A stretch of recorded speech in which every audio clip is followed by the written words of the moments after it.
Y como les mencionaba, ya estamos aquí en la plática. No me encuentro solo, siempre nos acompañan sacerdotes quienes nos iluminan, siempre nos traen esta cátedra también para que nosotros, esta catequesis, para que aprendamos mucho más. Hoy vamos a hablar de la transfiguración del Señor, es por eso que nos acompaña el Padre Leonel Carvajal, quien es formador del Seminario Mayor Nuestra Señora de Suyapa. Padre, ¿qué tal está? Bienvenido, qué bueno que nos acompañe nuevamente por aquí. Un placer estar aquí con ustedes, compartiendo y también compartiendo un mensaje con las personas que nos escuchan y nos ven. Mucho gusto. Igualmente, Padre. Padre, hoy vamos a hablar de la transfiguración y estábamos nosotros ahí haciendo, yo haciéndole unas preguntas al respecto de cómo es la transfiguración del Señor. Si nos vamos a este evangelio tan hermoso, porque es necesario también que nos transfiguremos nosotros, nos mencionaba un poco. Pero en sí, ¿en qué consiste la transfiguración? ¿Qué personajes se transfiguraron con Jesús? En ese momento concreto, según la narración del texto del Evangelio de San Lucas, que hemos escuchado hoy, en ese momento solo Jesús es el que se transfigura, el que se pone radiante y brilla y todo se transforma en una luz espléndida. Le comentaba a Extra Cámaras que todo eso tiene una bonita simbología donde está representado Moisés y Elías. Moisés, que representa la ley, la Torá, algo tan importante para los judíos, para el judaísmo, porque la ley es ese pedagogo que va educando al pueblo y lo va preparando para que también se llegue a ese momento pleno de la venida de Jesucristo. Porque Jesucristo es, le decía Extra Cámaras, como la síntesis, como el centro de la ley, y también Elías, que representa a los profetas, esos grandes hombres de Dios que, llenos del Espíritu Santo, anunciaron un mensaje de esperanza al pueblo, ¿verdad? En un pueblo también con mucho sufrimiento, con muchas crisis, y ahí está Jesús, el profeta por excelencia, digamos, el enviado del Padre, la predicación por excelencia, que bueno, viene a iluminar y hacernos que también nosotros brillemos, porque aquí qué bonito es contemplar este acontecimiento lleno de luz, pero el llamado también y el mensaje que hay que dejar para todos nosotros es que también estamos llamados a ser transfigurados, o sea, irnos configurando e irnos pareciendo cada vez más a Jesucristo, al Señor. Padre, y fíjese que al respecto de todo esto me llama la atención lo que Monseñor Alas, arzobispo de San Salvador, dice, y está hablando un poco también de la transfiguración. Lo que ha dicho es que, bueno, es también al pueblo salvadoreño, que hay que transfigurarse en oración y en unidad nacional, en este caso, ¿verdad? Cuando oramos, nos transfiguramos porque estamos unidos a Cristo. Esto es lo que me gusta. Cuando oramos, nos transfiguramos porque nos unimos a Jesucristo. El mismo hecho de subir a la montaña, que ahí le dan un nombre, Tabor, el Monte Santo, el subir a la montaña es ese momento de encuentro con Dios, que nos arrodillamos y oramos, como dice ahí el señor obispo, y cada vez que oramos nos conectamos con el Señor, y cada vez que oramos algo debe de cambiar de nosotros, porque le decía hace un momento, tenemos que brillar en buenas obras. Tenemos que brillar en un buen testimonio, porque lo que daña nuestra vida y lo que oscurece y lo que entristece al Espíritu Santo es el pecado que hay en nosotros. Entonces, a brillar, a transfigurarnos en la familia, a transfigurarnos en la misma iglesia también, ¿va? Al interno de la iglesia también tenemos que ser hombres y mujeres transfigurados y que nos parezcamos cada vez más a Jesucristo el Señor. Y fíjese que me mencionaba bastante al inicio, antes de comenzar la plática, Padre, que nosotros también nos transfiguramos con el Señor cuando recibimos ese cuerpo de Él, cuando lo recibimos en la Eucaristía. Claro, la Eucaristía es ese centro, esa fuente principal de espiritualidad que nosotros tenemos. Y cada vez que nosotros vamos a la Santa Eucaristía, nos parecemos a Moisés, o nos deberíamos de parecer a Moisés cuando se le presenta a Dios en el Monte Tabor y queda resplandeciente su rostro. Entonces, qué bonito sería que cada vez que yo participo de la Eucaristía y luego voy al hogar, a la casa o al trabajo, yo también resplandezca, que la gloria de Dios se manifieste en mi vida, en el trato de las personas, siendo amable, educado, respetuoso, humano. El buen cristiano tiene que ser excelente ser humano. O sea, dos cosas, al estilo de Jesucristo. Aquí es donde podríamos decir, Padre, que se hace o se manifiesta de manera ya tangible el ser luz del mundo, como nos manda el Señor. Hay que ser luz del mundo, pero si no nos transfiguramos. Sí, y todo esto es un proceso. O sea, digamos, la experiencia de Dios se comienza en casa, se comienza en la familia. En recordar que estamos también en este mes de agosto que oramos por la familia. Y todo este proceso de transfiguración, todo este proceso de ser luz y sal para el mundo, originalmente debe de comenzar en familia y desde el momento en que nosotros también somos bautizados, porque es ahí donde ya quedamos sellados con la gracia del Espíritu Santo y también se nos transmite el don de la fe. Y empezamos ese camino de subida al monte Tabor, que es cualquier contexto de nuestra vida que nos ayude a encontrarnos con Jesucristo, con la persona de Jesucristo, pero no para quedarnos ahí, como bien decían ustedes anteriormente, cómodos, porque como decía Pedro, qué bien que estamos aquí en este lugar, pues lleno de luz, lleno de paz, lleno de armonía. Cuando vamos a un retiro, por ejemplo. Cuando vamos a un retiro y qué feliz nos sentimos, qué sabroso es estar aquí, pero Jesús no quiere que nos acomodemos. Por eso Jesús no les dice nada en ese momento y luego bajan. Hay que bajar al valle, hay que bajar a la ciudad. O sea, estamos en lo alto de la montaña disfrutando de un retiro, de un encuentro con Cristo, pero de ahí venimos llenos de la gracia de Dios para acercarnos al pueblo que necesita un mensaje de vida, acercarnos a los jóvenes que están, muchos de ellos, desorientados y que no le hayan un sentido positivo a su vida. Hay que acercarnos al matrimonio, a la familia, porque está desintegrada. Y porque el pecado, ¿cuál es la consecuencia del pecado? Es la muerte. La muerte. El pecado nos causa sufrimiento. El dolor que padece el mundo, el dolor que padece la sociedad, el sufrimiento que nos encontramos todos los días, es producto del pecado personal que llevamos todos y también por el pecado social. No hay que olvidarnos que existe un pecado social. A las injusticias, cuando uno mira tanta miseria, las periferias de nuestras ciudades geográficas, cuando uno mira casitas ahí, entonces eso es un sufrimiento. Sí. Personas que no tienen ni lo mínimo necesario para sustentar su vida. Los hospitales, Padre. Los hospitales, Sí. nuestras carreteras, cuando uno va a ciertos lugares del país, eso está lleno de hoyos. Sí. Y todo eso es lo que oscurece la vida de las personas. Necesitamos brillar. Pero para poder brillar, tenemos que evangelizar. San Pablo mismo lo dice.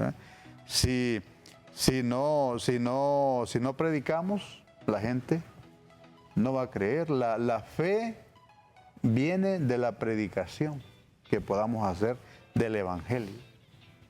Y la predicación del Evangelio es anunciar a Jesucristo. Jesucristo es el centro de nuestra espiritualidad y de nuestra fe. No es irnos a presentar nosotros, porque no se trata de eso. Padre, me llama la atención cuando usted estaba hablando de que muchas veces subimos al Tabor en un retiro, por ejemplo, ¿verdad? Nos vamos a un retiro, nos vamos un viernes por la noche, un jueves por la noche, pasamos el fin de semana por allá, domingo por la tarde, y el que está en el retiro dice, uy, vuelvo a la realidad. Mencionaba lo de las familias, que muchas veces una persona dentro de la familia da este paso, sube al Tabor, va al retiro en este caso, pero cuando llega a la casa como que empieza a encontrarse con una realidad que duele, que seguramente le duele a la persona. ¿Cómo esta persona que ha subido al Tabor, que ha ido al retiro, puede lograr ser esa luz de la transfiguración del Señor en su familia, Padre? Mire, hablando de la familia, se puede comenzar siendo luz y de mucha bendición para el hogar.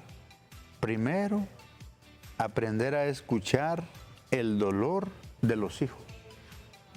Si es un papá, es una mamá que viene de ese encuentro con el Señor, que ha estado un fin de semana disfrutando y viviendo la experiencia, bueno, una forma de ser testimonio y testigo del amor de Dios es, hay que escuchar a los suyos. Porque a veces en los hogares hay muchas quejas de que no se escuchan a los hijos. No se escuchan a los jóvenes, a los adolescentes. A veces hay muchos conflictos, muchas situaciones difíciles y en medio del estrés, de tanta problemática de todos los días, no somos capaces para poder sentarnos y escuchar lo que le está pasando a las personas. Y eso, bueno, en el ámbito de la familia es sumamente necesario, porque los que están con los hijos son los papás. Los que conocen a sus hijos, pues son los padres. Pero también lo podemos ampliar a un campo más grande, aprender a escucharnos en la misma iglesia. Nosotros los sacerdotes estamos llamados a escuchar, a sentarnos, a escuchar también el dolor y el pecado que causa tanto sufrimiento. A veces nosotros también, y con alguna razón, a tantas actividades que hay en las parroquias, la agenda la tenemos llena y andamos a prisa, así, a que no tenemos el tiempo. Entonces mucha gente quiere hablar con nosotros y no tenemos el tiempo, o lo atendemos a la carrera. Entonces y las personas a lo mejor, más bien en vez de sentirse que le hemos ayudado, a lo mejor no se sienten ayudadas. Y por eso, ¿y qué pasa cuando las personas se sienten que no les acompañamos y que no somos sensibles ante esa situación que están pasando? Se van para otro lado. Buscan otros caminos. Sí, no, y la verdad que la escucha es importante, ¿verdad, Padre? La escucha dentro de la familia, dentro del hogar, entre las parejas, que a veces no dejan ni hablar al otro. Te estoy diciendo algo y en eso interrumpen seguramente la plática o la escucha y empiezan a revolver de todo, podríamos decir así, y al final no se llega a un consenso y es importante que se pueda seguir escuchando. Ser caritativos, ser amables, a veces somos como pedantes, ¿verdad? Somos orgullosos, sí.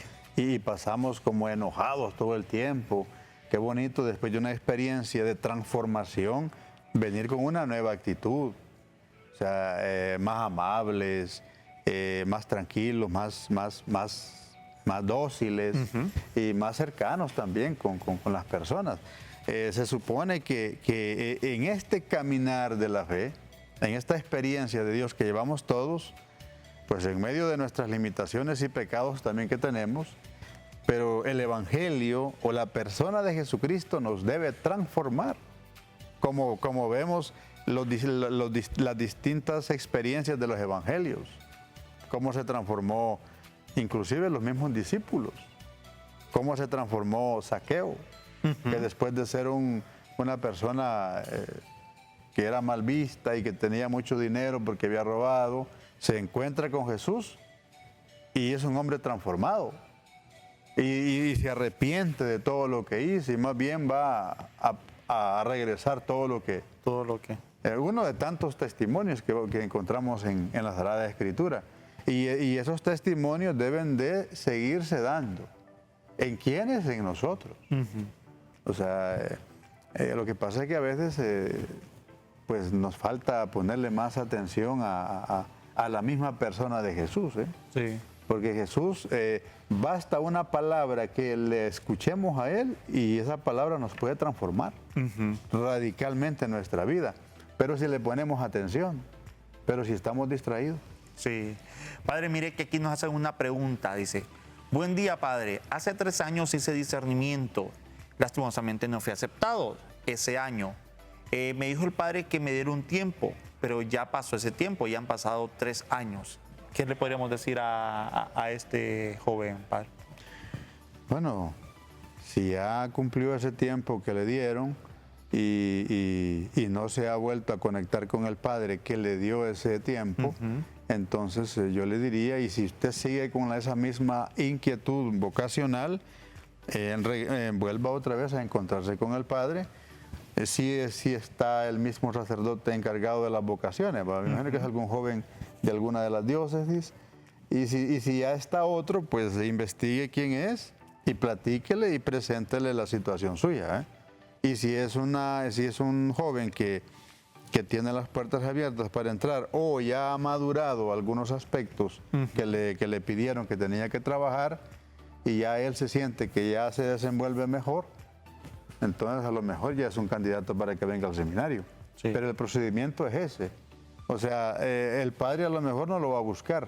O sea, es él el que tiene que buscar al padre para volver a hablar y volver a plantearle la situación que él está viviendo. Bueno, al hermanito que escribió, si le parece, le paso el contacto del asesor, ¿verdad?, actual, para ver si... Sí, mira, es de aquí. Ah, el padre Carlos Rubio debe de ser. Sí, seguramente. Él es el encargado de la... Entonces, bien, le paso el contacto con él para que también ya pueda platicar. Qué bueno que hay jóvenes que están atendiendo también la llamada del Señor. Por aquí saludos de parte de Maynor Ferrufino, padre, le mandan saludos. También Estefanía Erazo le estaba saludando por aquí. Muchas gracias. Son algunos televidentes que están mandando algunos mensajes. Por aquí también dice que de la colonia de Estados Unidos vamos a ir a la caminata. Saludos. Saludos, ya vamos a estar hablando más adelante de la caminata. Bueno, padre, estos son algunos de los mensajes. Y fíjese que hablando también de la luz, yo creo que todo bautizado, bueno, no creo, sino que lo vemos incluso ahí, se nos da una luz, encendemos la luz del cirio pascual, padre, y muchas veces se nos olvida, piensan que solamente es echarnos agua, no, y hay una serie de signos que nos van diciendo cómo nos vamos transfigurando con el Señor. Sí, recuerde que la liturgia, toda la liturgia está llena de símbolos. El agua, pureza, cuando el sacerdote se hace el lavabo, le está diciendo, ojo, va a entrar a un momento en donde se necesita estar limpio. Sí. No solamente de las manos, sino del corazón y de la mente. Y lo de la luz también, se ha fijado que en todos los templos, en la misa del Santísimo, ahí está la luz. Ajá, siempre está encendido. Está encendido. En las misas ahí están los candelabros, la luz. ¿Por qué? Porque esa luz representa a Cristo, que nos ilumina a todos. Por eso él dice en el Evangelio, yo soy la luz del mundo. La palabra de Jesús es esa luz que ilumina a todo hombre que la escucha. Y nosotros también debemos de ser luz. Por eso Jesús en el Evangelio nos dice, sean luz y sean sal. Entonces aquí volvemos a lo mismo, hay que ser luz, hay que iluminar, hay que brillar. Brillar en valores morales, brillar a mí siempre me gusta tocar el tema de la familia, brillar en la familia, dar buen testimonio, todos los miembros de la familia, pues qué bonito es contar con familias cristianas. Y hasta se nota, cuando uno visita un hogar cristiano, se nota que ahí como que se respira paz. Sí. Inclusive cuando la gente va al seminario, ¿va? Como es un ambiente ahí también sagrado, la gente le dice a uno, padre, pero aquí en este lugar se respira paz. Se respira paz, sí. Aunque tal vez ahí adentro hayan ciertas situaciones, pero el ambiente que hay es un ambiente sagrado y hay paz. De la familia también, la familia cristiana, la familia que ora, la familia que va a la Santa Eucaristía y que está en este camino, entonces se respira paz. Y hoy, más que nunca, y hablando de la transfiguración, necesitamos familias transfiguradas. Necesitamos familias luz en nuestra sociedad que se vive tanta situación que nos preocupa, ¿no? Todo eso que salió ahí a colación, lo de la caminata, el por qué la caminata, por todo lo que vemos alrededor, situaciones que bien difíciles y que queremos un país en paz y que queremos un país que se respeten las leyes también, porque tenemos las leyes que nos van rigiendo, un país democrático y todo esto, pero igual todo esto tiene su base en la familia. O sea, si fuéramos realmente, si tuviéramos una sociedad cristiana, si tuviéramos autoridades realmente cristianos temerosos a Dios, quizás nos evitaríamos un montón de conflictos. Si tuviésemos, mire, una preocupación grande hoy es la crisis en los matrimonios, las crisis en la familia. Muchas familias que nos están viendo, que nos están escuchando, ahí tienen dificultades. Porque, bueno, el pecado, no nos hemos dejado iluminar por el Evangelio. Y por eso estamos muchas veces en conflicto. Padre, ya para ir culminando, ¿dónde podemos nosotros encontrar este tabor en nuestra vida diaria? Porque hay momentos que necesitamos subir para volver a estar en nuestra realidad. Para los que ya lo hemos logrado entender, ¿dónde podemos encontrar ese tabor en nuestra vida cotidiana? Los que somos parte de la Iglesia Católica, un tabor que lo tenemos seguro es el Santísimo. Ahí está. Aquí ustedes tienen un tabor. Ahí. Sí. Hay que visitar ahí, hay que encontrarse con Jesucristo. En las familias, muchas familias tienen sus altares, sus lugares de oración, ese es el tabor. La Santa Eucaristía, cuando vamos, ese es el tabor por excelencia. Ahí está, los que participamos de la Santa Eucaristía, vamos a orar, vamos a darle gracias a Dios, vamos a encontrarnos con Jesucristo, los que comulgamos, ahí está la respuesta a todas nuestras inquietudes. Pero eso sí, no se nos olvide, Jesús no está de acuerdo que nos quedemos tranquilos, como comoditos, sino hay que bajar, hay que ser misioneros y evangelizar. Aquí están los medios, ustedes aquí son grandes evangelizadores a través de los medios. Nosotros cuando vamos a las comunidades, la Santa Eucaristía, o sea, tenemos que movernos. Y ahora no hay que esperar que las personas vayan a la iglesia. Ahora tenemos que irlas a buscar. Sí. Porque muchas iglesias no llega mucha gente. Sí. Y si uno se queda esperando las personas que lleguen, al final se va a quedar él solo. Hay que salir a evangelizar. Y es una necesidad, bueno, el Papa Francisco, ¿verdad? La famosa, la iglesia en salida, la misión de la iglesia, el Papa León igual, hay que ir a dar testimonio de palabra y de obra del amor de Dios, porque solamente Dios es lo que nos puede salvar en este mundo.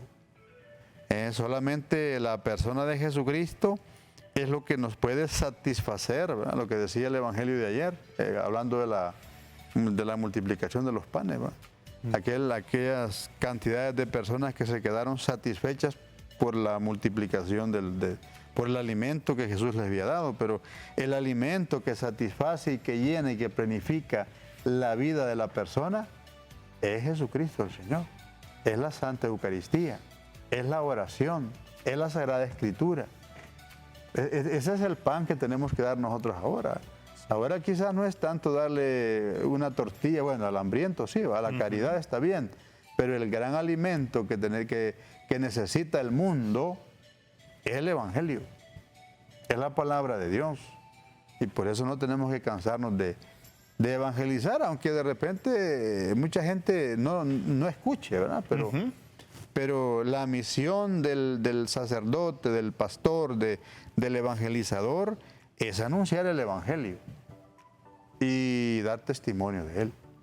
O sea, porque recuerde que nosotros somos evangelios vivientes.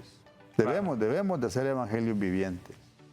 O sea, quizás mucha gente, el único evangelio que puede ver es el testimonio de nosotros. El testimonio propio. Puede ser testimonio o antitestimonio. Padre, la verdad que encantado de platicar con usted. Tenemos que tenerlo más seguido por acá, por Alegre la Mañana, que nos habla de Dios, para hablar temas de familia. De familia y de jóvenes, de discernimiento. De discernimiento vocacional, de todo. Y importante, pues, un mensaje final a todas las personas, que nos acerquemos a Dios, que vayamos a la iglesia, que no nos... A veces hoy se transmite por Facebook la misa, es mejor ir a la iglesia, participar, reflexionar la palabra de Dios, hacer mucha oración para que la fe no decrezca. Porque, como decía Santa Teresa de Ávila, en la medida en que nosotros nos acercamos a Dios, nos unimos a Él y nos enamoramos de Dios. Pero en la medida en que nos alejamos de Dios, nos vamos enfriando y ya no nos interesan las cosas de Dios ni la iglesia, y nos evaporamos en este mundo y quedamos siendo nada. No, la verdad que bastante interesante la plática del día de hoy, Padre. La verdad que encantado nuevamente porque nos haya acompañado por aquí en Alegre la Mañana, que nos habla de Dios, el Padre Leonel Carvajal, quien es también formador en el Seminario Mayor Nuestra Señora de Suyapa. Y esto fue la plática.